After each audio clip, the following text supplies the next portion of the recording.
Hi, I'm Babette, and welcome to the world of conflict-sensitive project management. Together with my friend Andrea, we're now going to look at the 8 prevailing myths around CSPM for you.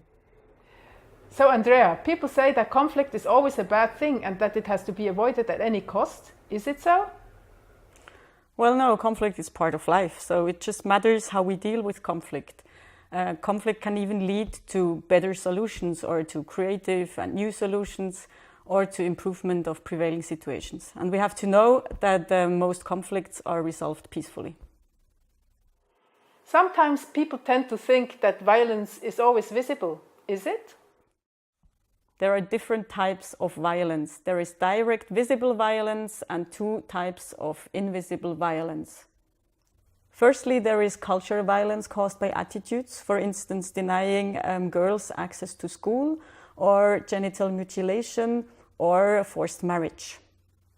Secondly, structural violence embedded in institutions, for instance, denying access to health systems for minorities.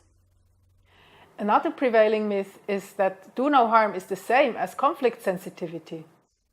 No, conflict sensitivity and do no harm is not the same. Do no harm is at the heart of conflict sensitivity. It aims at avoiding all factors and actions that contribute to tension and conflict. At the same time, it aims at strengthening factors and actions that contribute to positive change and positive impact. However, conflict sensitivity is the broader spectrum of organizational processes, structures, and management approaches. You know, all of these are needed to allow an organization to act in a context-sensitive manner. Andrea, tell me, is it true that CSPM is only relevant in fragile contexts? In fact, CSPM is relevant in all contexts. In our work, we become part of the context. We have impact on the context and get impacted by the context. You have to know that cooperation and aid are never neutral.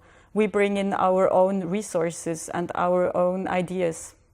Therefore, our presence may have unintended consequences, bad ones or good ones. Tell me more about the myth that in fragile states and contexts there is always violent conflict. Let us start by defining fragility. Fragility describes a context which is characterized, for instance, by weak or unstable institutions, inequality or lack of access to services, poverty, lack of social cohesion, violence, corruption, and political arbitrariness. Consequently, trust and mutual obligations between the state and its citizens have become weak. Violence may or may not exist in fragile states and contexts. Both is possible. Tell me more about the difference between working in conflict and working on conflict. There is an important difference between those 2 little words, in and on.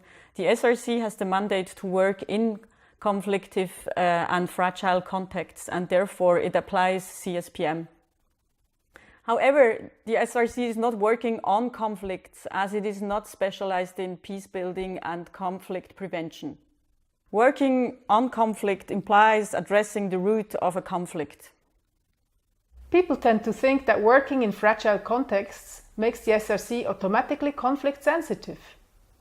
Oh, this would be great if it would be so easy, but no organization becomes conflict sensitive just by working in a conflictive area. It requires more, namely the ability of an organization to, firstly, understand the context in which it operates, secondly, understand the interaction between its interventions and the context, and thirdly, act upon the understanding of these interactions in order to minimize negative and maximize positive impacts. Here the final myth. CSPM is only relevant at the operational level of our programs. Of course, conflict sensitivity is important at all levels of an institution. It is part of an organization's strategy, policy framework, and values. And it is integrated into an organization's processes and quality management. It also has to be part of programming and project management. And finally, it requires staff to have a conflict-sensitive attitude and skills in conflict-sensitive project cycle management. This video has provided you with some basic understanding of the core concepts around CSPM. We look forward to further dialogue and the joint implementation process together with you.